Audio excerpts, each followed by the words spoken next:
మీరు వాళ్ళని కొట్టాల్సింది కాదండి. ఇప్పుడు ఆ రుద్రగడ మిమ్మల్ని కూడా వదలడు. రుద్ర ఆడేవుడు? అయినా అంతమంది వెనకాల పడుతున్నప్పుడు ఏ కర్రో రాయో పట్టుకొని కొట్టాలి కానీ పరిగెత్తుకొచ్చావండి. ఆయన అంటే చుట్టుపక్కల 15 వాళ్ళకి ఇదండి. ఆ బొక్కలే రేయ్ పద.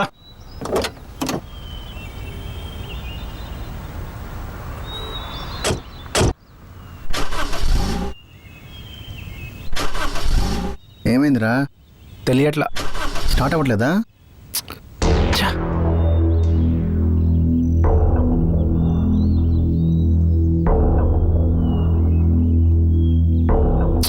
సరే పద. సరే దిగు.